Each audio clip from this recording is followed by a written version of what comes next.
ஓய்வு பெற்ற காவல்துறை துணை ஆணையர் வள்ளிநாயகம் மாயமாகியுள்ளதாகவும் கண்டுபிடித்து தருமாறு அவரது மகன் காவல் நிலையத்தில் புகார் அளித்துள்ளார்.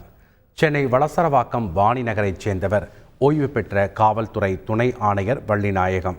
72 வயதான இவர் கடந்த 2011ஆம் ஆண்டு பரங்கிமலை துணை ஆணையராக பணியாற்றி ஓய்வு பெற்றார்.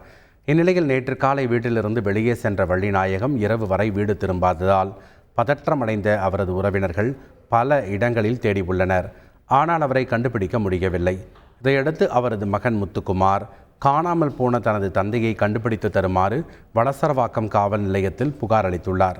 இதுகுறித்து வழக்கு பதிவு செய்துள்ள காவல்துறையினர் காணாமல் போன ஓய்வு பெற்ற காவல் துணை ஆணையர் வள்ளிநாயகத்தை தீவிரமாக தேடி வருகின்றனர். பல்வேறு அரசு திட்டங்களில் முறைகேடு புகாரில் சிக்கிய காங்கேயம் வட்டார வளர்ச்சி அதிகாரி ஓய்வு பெறும் கடைசி நாளில் அதிரடியாக சஸ்பெண்ட் செய்யப்பட்டார். வட்டார வளர்ச்சி அதிகாரியாக இருந்த ஹரிஹரன் குண்டடம் யூனியனில் கடந்த 2022-23ஆம் ஆண்டு பணிபுரிந்து வந்துள்ளார். அப்போது அம்மா சிமெண்ட் விநியோக திட்டத்தில் முறைகேடு செய்ததாக ஹரிஹரன் உள்ளிட்ட 2 அதிகாரிகள் பணியிடை நீக்கம் செய்யப்பட்டனர். இவர்கள் மீது தற்போது வரை மாவட்ட குற்றப்பிரிவில் வழக்கு நடந்து வருகிறது.